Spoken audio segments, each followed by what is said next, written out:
Alright, to start the process, we're going to locate the fill points in this vehicle, which is a 2011 X5 35D.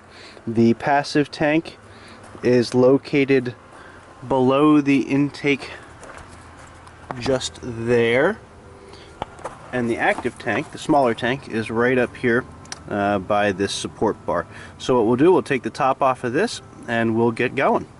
With our kit, it includes one of the fancy filling bottles. It's a half gallon of the DEF fluid. It has a nice screw top, which is required for this fill up. Basically it just screws on there, and then you simply push down and it will fill that tank. So let's get that on there and fill her up. Alright, so we have our tank on top of the fill hole. All we need to do is push down, and you can hear it filling, and it will fill until the active tank is completely filled. And once that's done, we will move over to the passive tank. Now here's a top tip.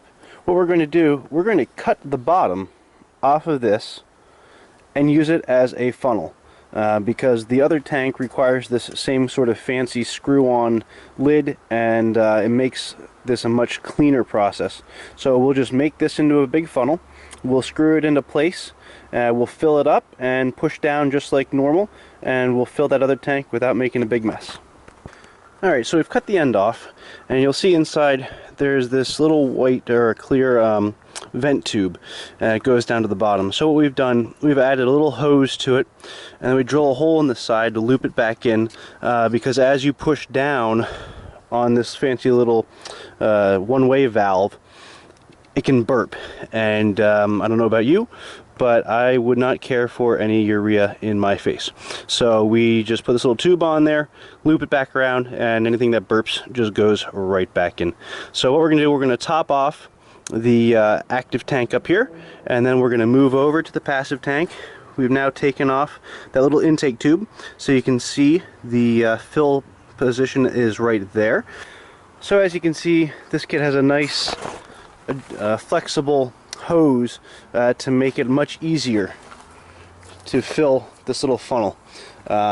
So when you order this from us, you'll get this nice little hose that'll make your life a lot easier as well. And here you can see what happens when I push down. It goes, and you see that it spurts like that.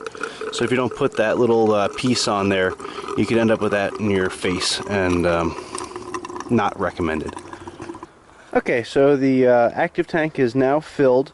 You'll know this, it'll stop itself once you fill it. It won't go, the volume in here won't decrease anymore, so you know this is completely topped off. So now we'll just unscrew this, move over to the other tank, fill that one up, and job done.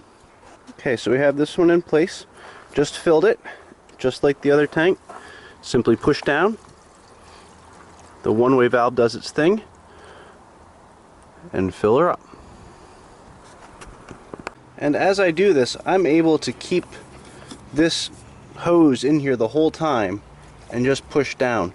So it really minimizes the risk of a big spill, and this makes it very easy for one person to do. It's just a simple matter of filling, pushing down, filling, pushing down over and over until the tank is filled. Alright, so there you have it. All filled up, minimal spilling, just wipe up whatever little drops there may be, but there really wasn't much. I got the caps back on, just got to put the intake pipe back on, and you're all set. So expect to do this every time your vehicle needs an oil change. And this X5 took everything we had. It took the half a gallon, and it took the two larger jugs.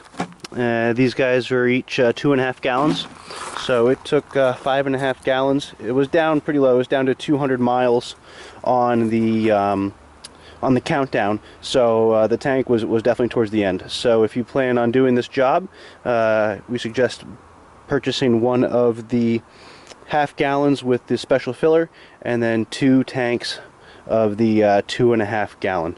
I hope this was helpful, and hope to see you back at another installment of Bimmer Tools DIY videos. Thanks, bye.